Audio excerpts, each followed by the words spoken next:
믿음의 성도 여러분, 오늘 함께 떠날 믿음의 여정은 사무엘상 26장 6절에서 12절까지의 말씀입니다. 오늘 말씀의 제목은 믿음의 성숙입니다. 요한복음 12장에는 베다니 마을이 등장하죠. 요한복음을 기록한 요한 사도는 예수님께서 행하신 7가지의 표적을 통해 예수님이 이 땅에 행하신 공생의 사역을 기록으로 남겼습니다. 그 7가지의 표적 중에 마지막 표적이 죽은 지 4일이나 돼서 죽음의 냄새가 나는 나사로를 살리신 사건이 7번째 표적으로 기록이 되어 있죠. 예수님께서는 이제 예루살렘으로 입성하십니다. 그 의미는 이 땅에서의 공생애의 마지막이 다다랐음을 우리를 통해 기억해 하시는 거죠. 그 마지막 여정을 가는 일주일 남짓의 시간에 베다니에 도착합니다.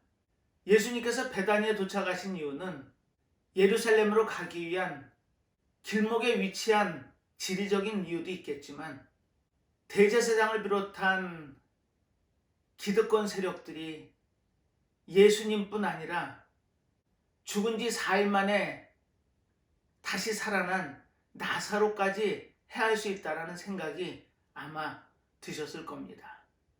그래서 당신의 죽음을 통해 이 나사로를 다시금 죽음의 자리로 몰지 않기 위해 그 길을 기꺼이 가시기 위해 베다니를 지나가시죠. 요한복음 12장의 배경은 나병이 낳은 시몬의 집에서 잔치가 벌어집니다. 그 잔치의 의미는 아마 이 땅의 삶 가운데 가장 즐거워할 수 있는 현장이 아닐까 싶습니다. 하지만 그 잔치의 의미를 정확하게 알고 있는 이는 얼마 없었죠. 예수님께서 예루살렘에 입성하시고 그 마지막 길을 가신다면 다시는 예수님의 모습을 볼 수 없음 또한 알 수 없는 이들이 이 잔치자리를 통해 죽은 자 가운데서 살리신 나사로와 함께 그 기쁨을 나누는 현장이 바로 베다니의 현장이었습니다. 거기서 대표적인 인물 3사람의 모습을 볼 수 있죠. 마르다는 예전처럼 헌신의 자리에 있습니다. 죽은 지 4일 만에 다시 산 나사로는 예수님 옆에 앉아 그 죽음의 현장을 증언하고 있죠. 그리고 마리아는 예수님이 들어가시는 이 마지막 길이 우리와 함께 하시는 마지막 길임을 마음속에 새기고 주님이 장사되는 날을 기억하고 순전한 나드 한 근을 예수님께 부음으로 그 마지막 길을 향기로 가득 채웁니다. 이와 같은 상황에서 그 마지막 잔치가 이루어지고 있었죠. 사랑하는 믿음의 성도 여러분, 그렇다면 나는 이 믿음이라는 여정에 어느 위치에 있는지를 찾아보면서 이 믿음이라는 의미를 살펴봤습니다. 믿음이 무엇이었던가요? 예수님께서는 그 마지막 공생의 사역을 마무리하시면서 무리들에게 마지막으로 외쳐서 믿음의 본질에 대한 말씀을 전하십니다. 우리는 지난 시간에 이 믿음의 본질을 통해서 3가지를 기억하자고 말씀을 드렸습니다. 그 첫 번째는 자신을 부인하는 것이었습니다.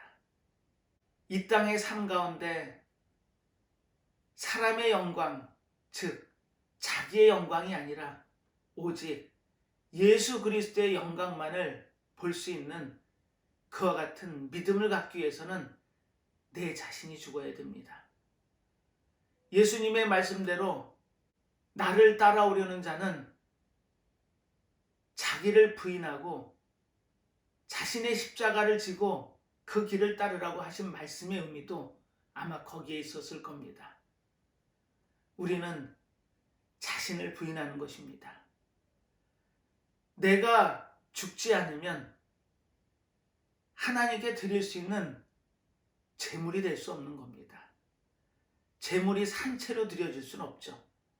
그래서 우리는 자신을 죽여 자신을 제물로 하나님께 영광을 드릴 수 있는 믿음의 여정을 가는 것입니다. 예배의 자리 또한 마찬가지죠. 워십이라고 말씀을 드렸습니다. 이 세상에 영광을 받으실 분은 오직 한 분밖에 없으십니다. 우리의 마음과 정성을 다해 오직 주님의 영광만을 위해서 드릴 수 있는 것이 예배의 모습임을 기억하자고 말씀을 드렸습니다. 이처럼 믿음의 본질의 첫 번째는 자신을 완전히 죽이는 삶입니다. 그리고 두 번째는 보이지 않는 하나님을 보고 믿을 수 있는 것이 믿음이라고 말씀을 드렸습니다. 예수님께서 본문을 통해 말씀하셨죠. 나를 보는 자는 하나님을 본 것이라고. 그렇습니다.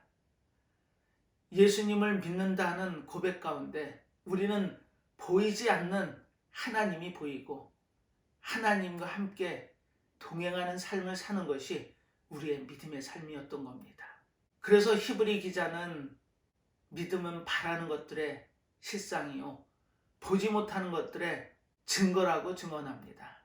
이처럼 보이지 않는 하나님이 마음속에 자리하시는 그 놀라운 은혜의 역사를 마음속에 새기고 보고 믿을 수 있는 믿음 가운데 살아가는 것이 바로 믿음의 본질이었습니다.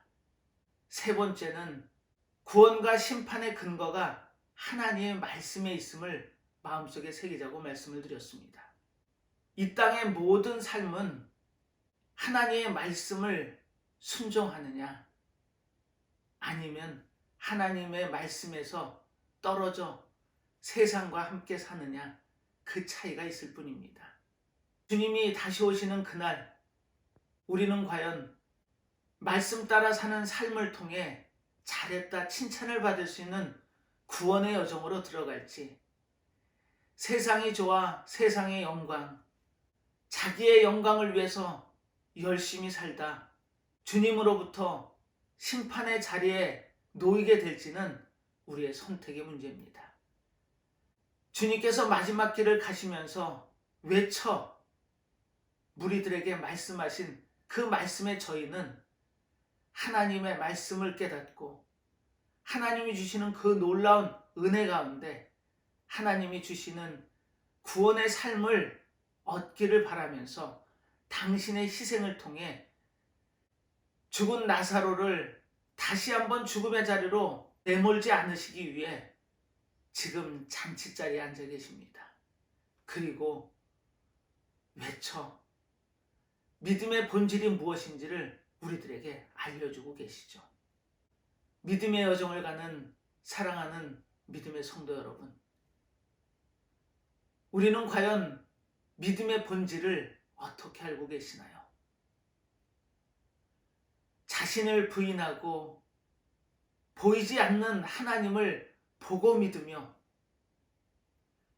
하나님의 말씀 따라 영원한 삶의 길로 들어가는 것이 우리의 믿음의 여정임을 마지막까지도 외쳐 부르시는 예수님의 놀라운 사랑을 마음속에 우리가 느끼고 새길 수 있다면 우리는 바른 믿음의 본질을 가질 수 있습니다.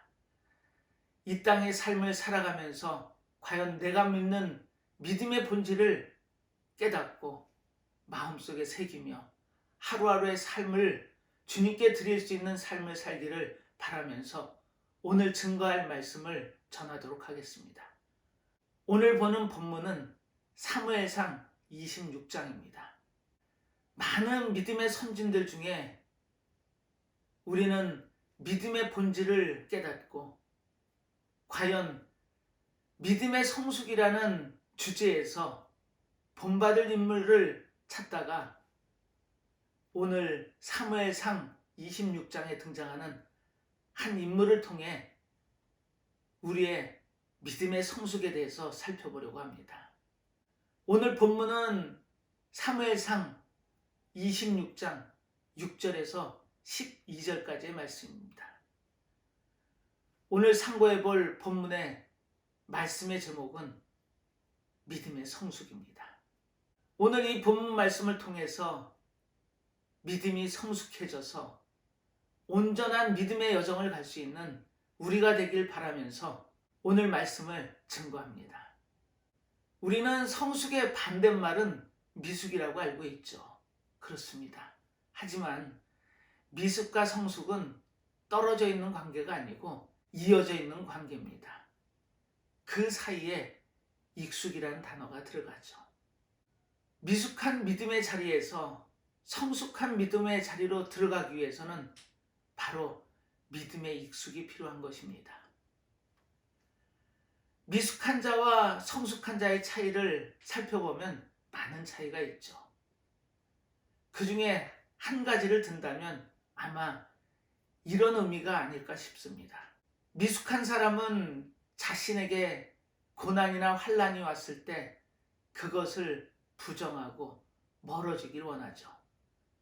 하지만 성숙한 사람은 그 고난이나 환난이 왔을 때 그 모든 것을 받아들일 수 있는 확신이 있다는 차이일 겁니다. 그래서 미숙한 사람은 그 고난을 현미경으로 확대해서 들여다보고 그 고난의 짐을 지지만 성숙한 사람은 망원경으로 보는 것처럼 작게 생각해서 그것을 몸으로 받아낼 수 있는 확신을 갖게 되는 겁니다. 그래서 미숙한 사람은 과거에 집착하는 반면에 성숙한 사람은 미래를 지향할 수 있는 겁니다. 우리는 과연 믿음의 미숙과 믿음의 성숙 사이에 어디쯤에 자리하고 계시나요? 그 과정 가운데 우리는 익숙이라는 것을 몸으로 체득합니다. 고난과 환난이 우리에게 닥쳐왔을 때 그 모든 것을 익숙함으로 받아내고 성숙의 자리로 가야 하는 것이 우리의 믿음의 여정임은 다시 거론할 필요가 없을 겁니다. 사랑하는 믿음의 성도 여러분, 믿음의 성숙의 자리에 있기 위해서는 과연 우리는 어떻게 해야 될까요? 오늘 보는 본문 말씀을 통해 믿음의 성숙이 과연 어떤 삶의 모습인지를 살펴보기 위해 한 인물을 조명해 봅니다. 우리들이 너무 잘 아는 다윗이라는 인물이죠. 이 26장의 내용을 간략하게 설명을 드린다면 내용이 이제 이렇습니다. 사울을 피해 광야를 헤매고 있는 다윗이 있죠. 그런데 웬일인지 10광야의 사람이라면 유다 지파입니다. 베냐민 지파인 사울보다는 유다 지파인 다윗에 더 가까워야 되는 10사람들이 다윗이 하길라 산에 숨어 있음을 사울에게 고변합니다. 이유가 무엇일까요? 아마 시간이 감에 따라 사울은 다윗에게 더 많은 현상금을 걸어서 다윗이 위치한 곳을 알려주는 자에게 큰 상을 내리겠다고 자신의 왕국 방방곡곡에다 방을 붙였음이 틀림없습니다. 그리고 그 고변을 따라 다윗을 잡기 위해 하길라산 10광야에 3,000명의 군사를 이끌고 진을 치고 있는 사울의 모습을 다윗이 발견합니다. 그리고 그 사울의 진영이 어떤지를 살펴보기 위해 아비새와 함께 그 진영 안으로 들어갑니다. 그런데 웬일인지 그 많은 군사 중에 깨어서 경계를 쓰는 군사 하나 없이 모두가 잠이 들어 있습니다. 어렵지 않게 사울 진영까지 들어갈 수 있었죠. 그리고 다윗은 세 가지를 발견합니다. 첫 번째는 잠들어 있는 사울의 모습이죠. 그리고 두 번째는 그 머리맡에 꽂혀 있는 사울의 창을 발견합니다. 그리고 세 번째는 아브넬 이하 모든 군사들이 잠들어 있음을 발견하죠. 이때 함께 간 아비스 장군이 이렇게 제안을 합니다. 이들이 모두 잠든 것은 하나님께서 사울의 목숨을 다윗에게 붙이셨음을 이야기하고 단번에 그를 죽이겠다고 다윗에게 얘기합니다. 이때 다윗의 반응은 어땠던가요? 지금 보는 사무엘상 26장 앞에 24장에는 이와 비슷한 내용이 기록이 되어 있습니다. 에겐디 굴에서 있었던 사건이었죠. 그 내용이 비슷합니다. 사울이 용변이 급해서 엔게디 굴 하나를 택해 들어가죠. 그런데 그 굴은 수백 명이 들어가 은신할 수 있을 정도로 큰 굴이었습니다. 엔게디 지역은 석회석으로 이루어진 동굴들이 많았습니다. 그래서 수백 명에서 수천 명이 은신할 수 있을 정도의 큰 굴들이 곳곳에 산재해 있는 지역이 엔게디 지역이었습니다. 그런데 공교롭게도 숨어있는 그 굴 안으로 사울이 들어가죠. 하지만 그 기회를 다윗은 사울의 옷끝자락을 잘라냄을 통해 자신의 마음을 표현합니다. 자신의 일을 마무리하고 굴 밖으로 나가는 사울의 뒤에다 대고 다윗이 이렇게 외치죠. 이 옷끝자락을 보라고. 왜 자신을 그렇게 괴롭히며 죽이기 위해 쫓고 있냐고 반문을 하면서 자신의 손에 들려있는 옷끝자락을 보여줌을 통해 자신의 마음을 전합니다. 죽을 수밖에 없는 그 상황에서 위기를 모면하고 나가는 그 사울의 마음이 어땠을까요? 그리고 다윗에게 이렇게 얘기하죠. 내가 나보다 의롭다고. 그리고 다윗을 축복합니다. 그런데 오늘 보는 26장의 내용도 큰 틀로 보면 비슷한 내용 같습니다. 그래서 신학자들 중에서는 24장과 26장을 트윈 스토리로 보죠. 즉, 같은 이야기를 달리 기록했다라고 이야기할 수도 있습니다. 하지만 두 내용은 분명히 다른 내용입니다. 형식은 비슷하지만 내용이 완전히 다른 내용입니다. 이처럼 두 번씩이나 죽음의 위기에 놓였던 사울이 다윗이 갖고 있는 넉넉한 마음으로 살아남의 경험을 통해 분명한 메시지를 다윗은 우리들에게 전하고 있었던 겁니다. 이처럼 아비새를 통해 사울을 죽일 수 있는 기회에 단번에 그를 찔러 죽이자는 제안을 받은 다윗은 이렇게 얘기합니다. 기름 부음 받은 자를 죽일 수 없다고. 그 모든 것을 하나님이 행하시는 대로 우리는 단지 지켜볼 뿐이라고. 그래서 그 사울 옆에 있던 창을 뽑고 광야에서 유일한 생명줄인 물통을 들어 그 자리를 떠나서 나옵니다. 그리고 그 진영의 반대편 산꼭대기에 올라가서 큰 소리로 이렇게 외치죠. 아브넬아, 어찌하여 왕을 지켜야 될 자가 잠에 빠져 있느냐고 호통을 치죠. 그 소리를 들은 아브넬의 반응이 어떻던가요? 왕을 왜 깨우냐입니다. 그리고 그 외침의 소리의 주인공이 누구인지를 몰라보죠. 하지만 아브넬과 다윗의 이야기를 듣고 잠에서 깬 사울이 다윗임을 알아봅니다. 그래서 내 아들아라고 다윗을 부르죠. 사울은 자신의 잠결 중에 다윗이 다녀감을 깨닫습니다. 그리고 처음으로 자신의 죄를 고백하죠. 내가 죄인이라고. 지금 이 현장은 다윗과 사울이 만나는 마지막 현장이었습니다. 그리고 그 현장에서 사울은 자신의 죄를 자신의 입으로 고백하죠. 그리고 다윗을 축복합니다. 다윗의 앞길에 복이 있을 것이고 너는 큰 일을 행할 거며 승리 가운데 있을 거라고 축복을 하죠. 그리고 26장 끝은 다윗은 다윗의 길을 가고 사울은 자기의 곳으로 돌아가는 결말로 마무리가 됩니다. 각자의 길을 가게 되는 것이죠. 성경이 가르치는 각자의 길은 완전히 다른 길입니다. 사울을 이스라엘의 초대왕으로 세웠지만은 그 사울의 왕됨을 성경은 하나님이 후회하셨다라고 기록으로 남깁니다.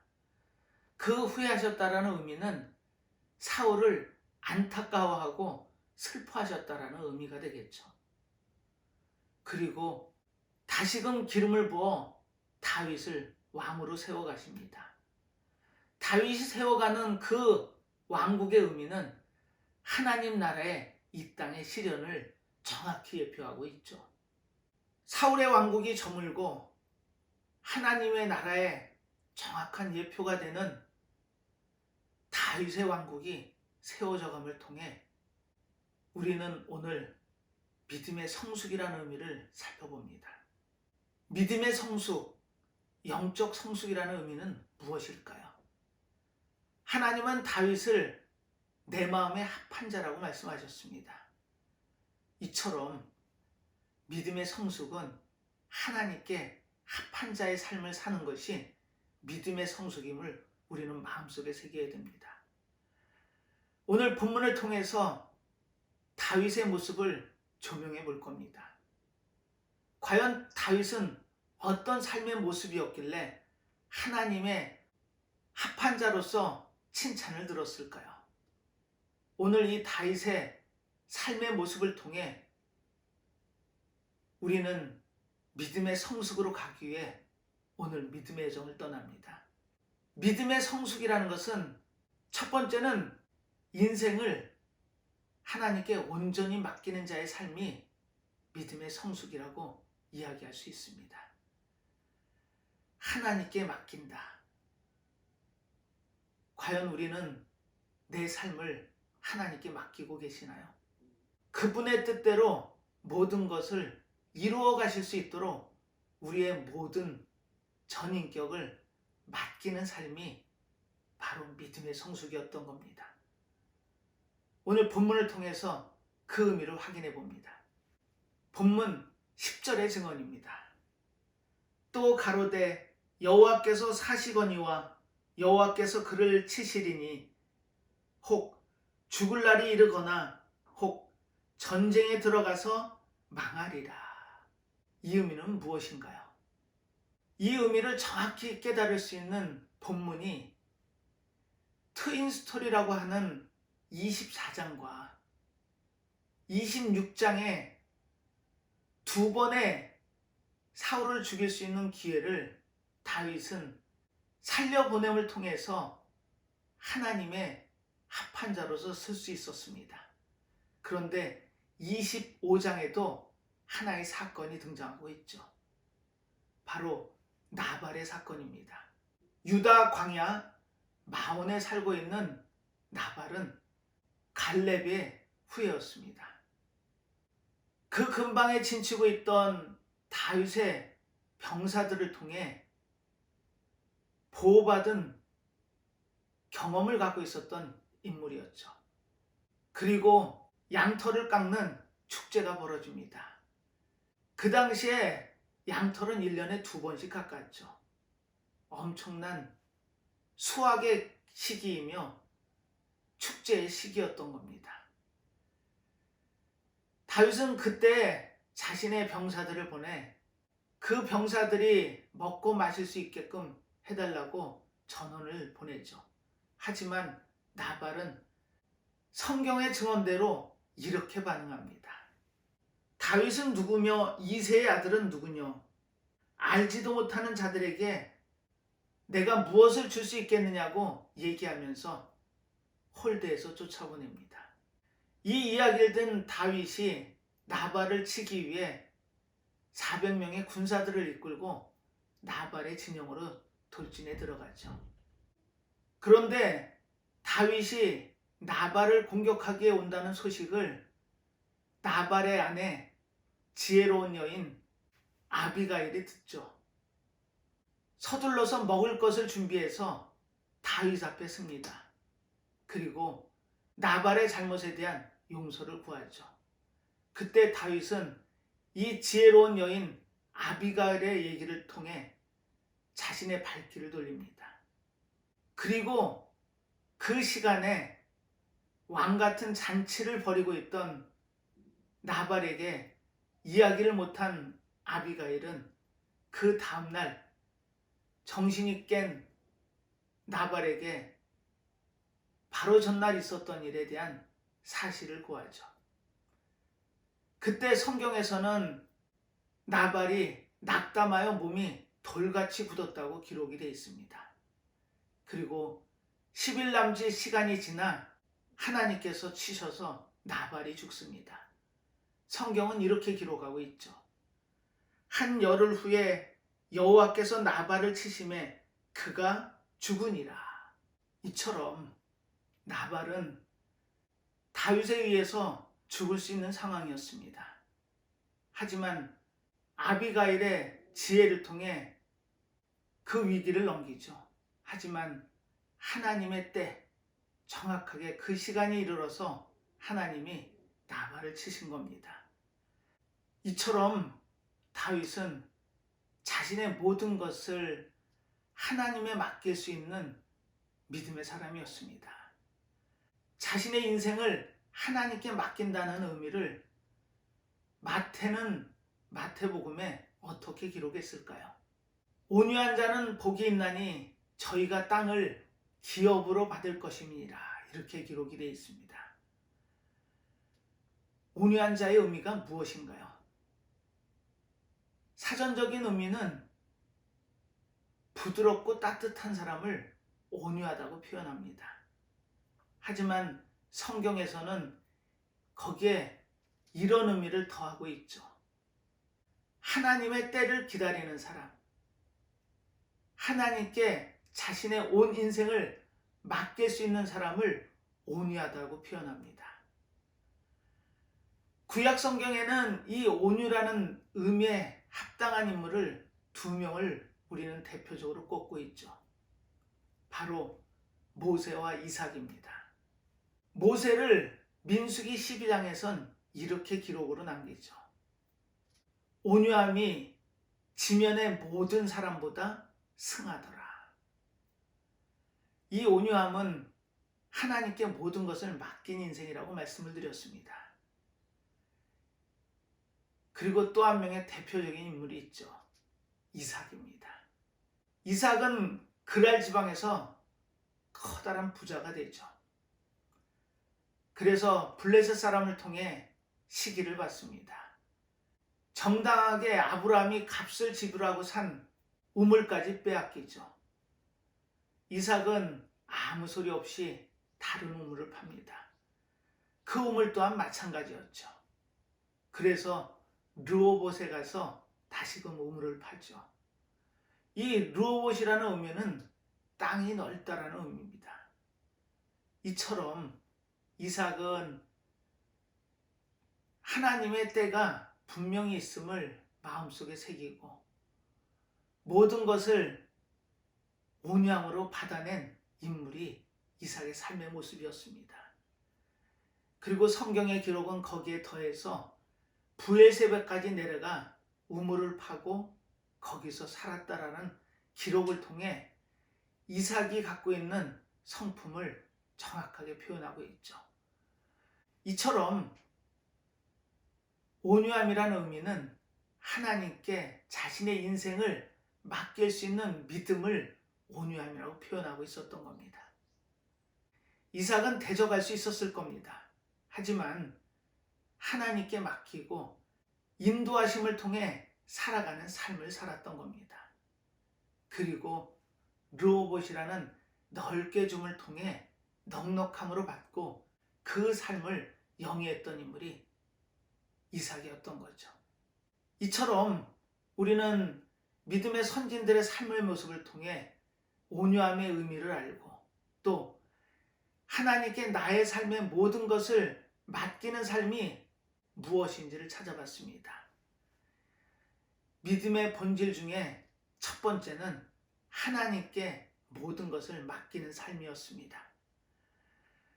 믿음의 여정을 가고 있는 우리들이 마음속에 늘 간직하고 내 삶의 방향을 나의 의지나 뜻으로 헤쳐가는 것이 아니라 하나님께 모든 것을 맡기고 하나님의 때에 따라 그 모든 것을 이루어내는 분이 하나님을 고백하고 그분께 나의 삶의 모든 것을 맡기는 삶이 믿음의 성숙이었던 겁니다. 두 번째는 사랑의 의미를 아는 것이 믿음의 성숙입니다. 본문을 통해 확인해 볼까요? 12절의 증언입니다. 다윗이 사울의 머리 곁에서 창과 물병을 가지고 떠나가되 깨든지 이를 보든지 알든지 하는 사람이 없었으니 이는 여호와께서 그들로 깊이 잠들게 하셨으므로 그들이 다 잠이었더라. 이것이 하나님의 일해 가시는 방법이십니다. 자신을 죽이기에 3,000명의 대군을 이끌고 자신을 잡으러 오는 사울의 진영 안에 있습니다. 손만 뻗으면 사울을 해할 수 있는 위치에 있었죠. 그런데 다윗은 그 의미를 깨닫습니다. 이 많은 자들이 모두 잠들었다는 것은 하나님이 이들을 잠 가운데 두셨다는 걸 깨닫게 됩니다. 그리고 사울의 목숨을 취한 것이 아니라 창과 물병만 들고 나오죠.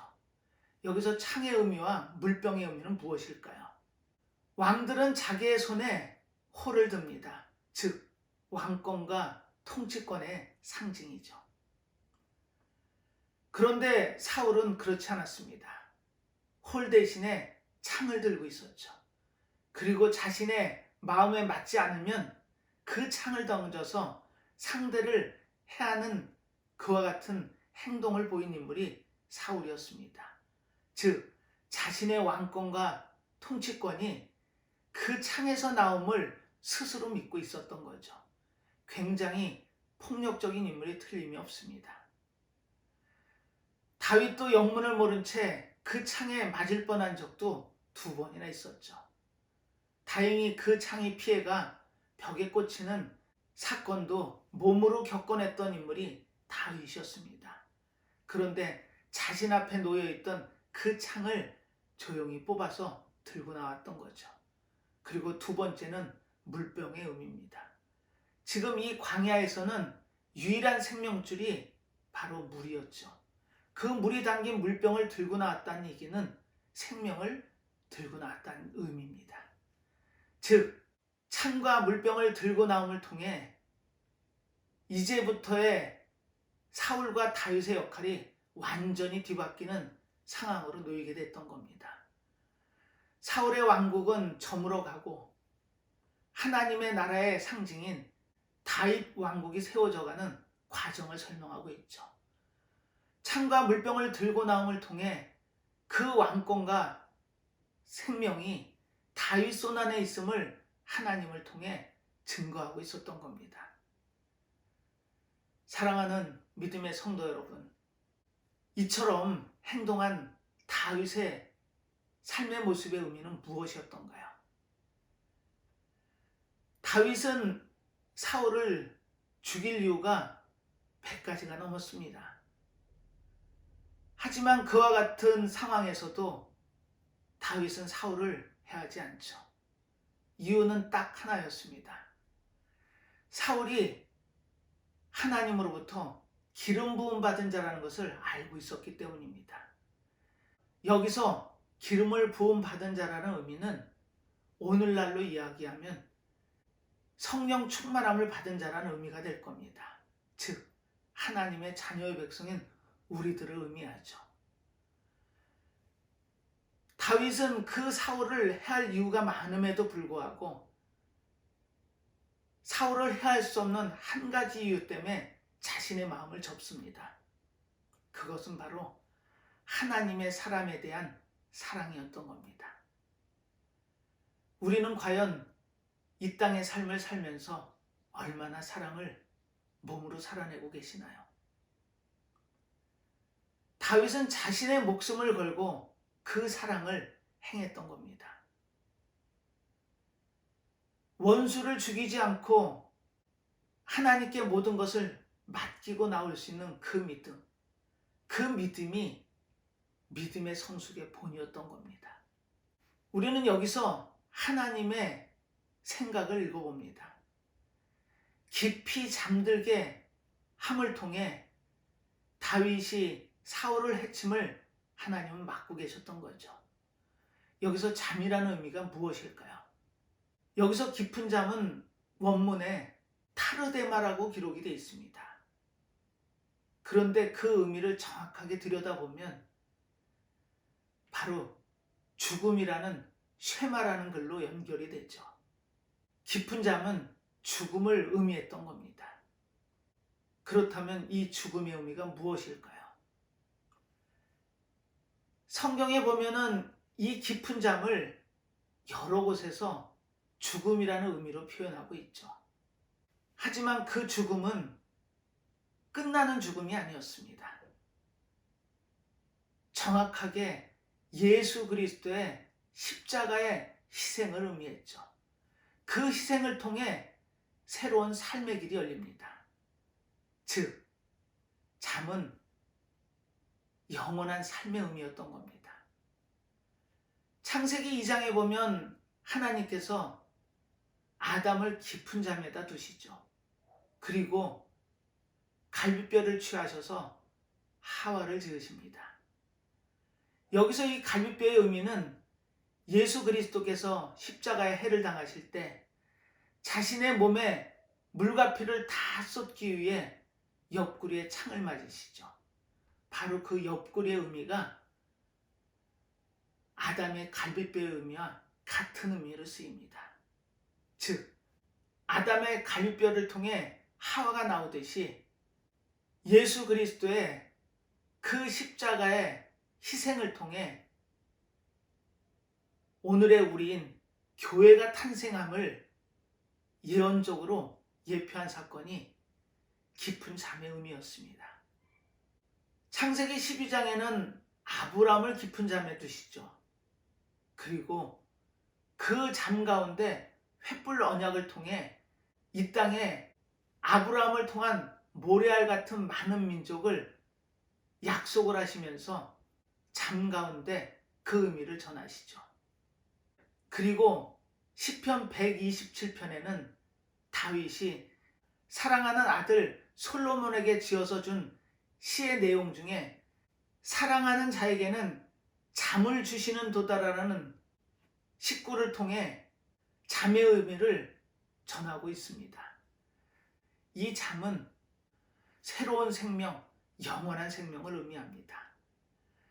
세례 요한에게 세례를 받으시고 물 밖으로 나오실 때 이는 내 사랑하는 자요 기뻐하는 자라는 말씀을 통해 하나님의 아들됨을 선포하십니다. 그 사랑하는 자의 의미가 시편 127편에 쓰인 사랑하는 자의 의미였던 겁니다. 사랑하는 자의 잠을 통해 우리에게 영원한 생명의 길을 여신다라는 약속이, 예언이 그 시편의 본문의 의미였던 겁니다. 이처럼 믿음의 성숙은 사랑이었던 겁니다. 내가 너희를 사랑한 것 같이 너희도 서로를 사랑하라고 권면하신 의미는 이 땅의 삶을 사랑의 의미를 실천하면서 살으라는 예수님의 가르침이었던 겁니다. 바로 믿음의 성숙은 사랑에 있었던 겁니다. 세 번째는 기꺼이 순종하는 삶을 살았다는 것입니다. 순종은 많은 인내를 필요로 하죠. 어쩌면 죽음의 인내가 우리를 순종의 길로 인도하는지 모르겠습니다. 그 순종의 의미를 다윗의 고백을 통해 확인해 볼 수 있습니다. 19절의 증언입니다. 청컨대 내 주 왕은 이제 종의 말을 들으소서.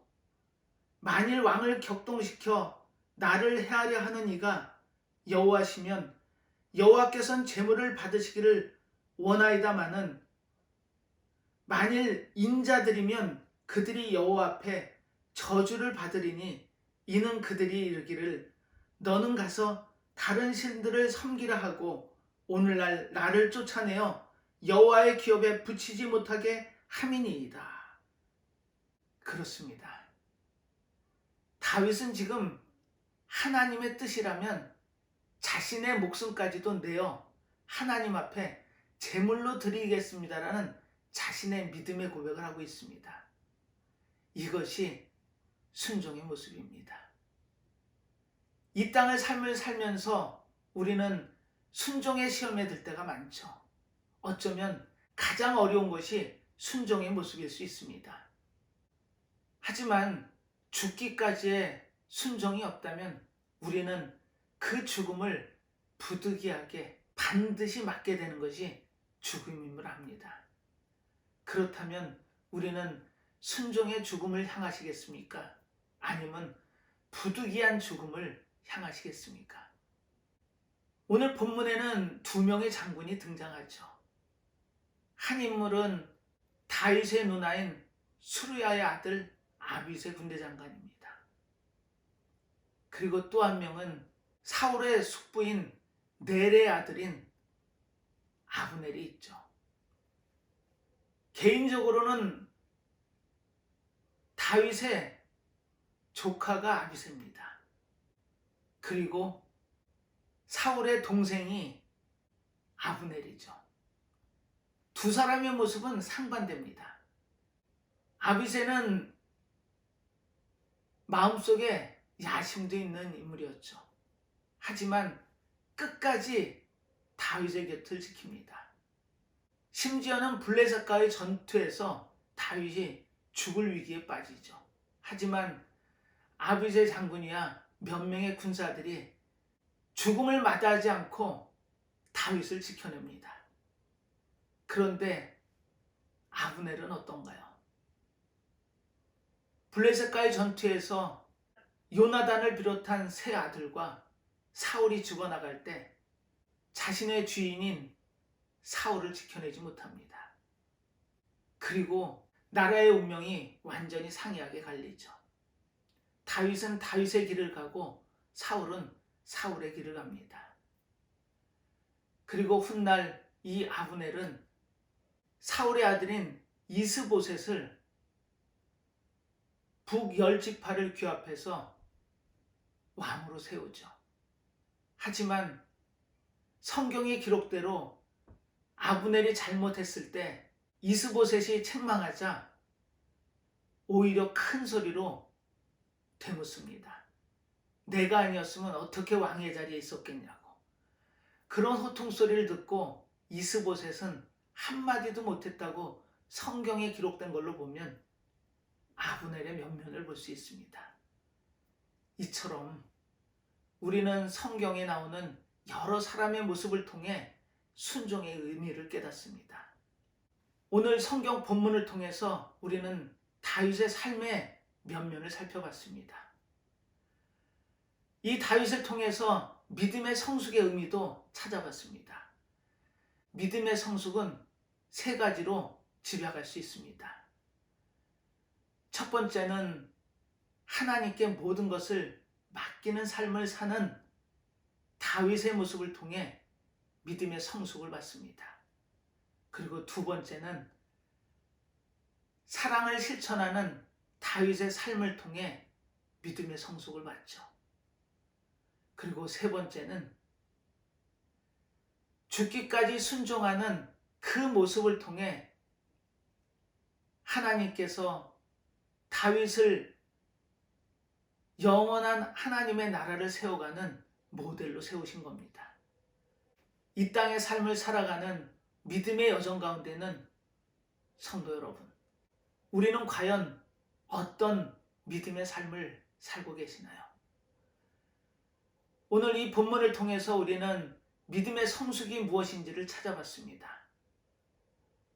하나님의 말씀을 우리의 삶의 기준으로 세워 이 땅의 삶 가운데 믿음의 성숙을 통해 하나님께 모든 것을 맡기며 사랑을 실천하고 순종의 삶을 살아내 하나님이 나의 합한 자라는 칭찬을 듣고 영원한 삶을 보장받으시는 믿음의 여정을 가시기를 축원하면서 오늘 말씀을 마무리하도록 하겠습니다.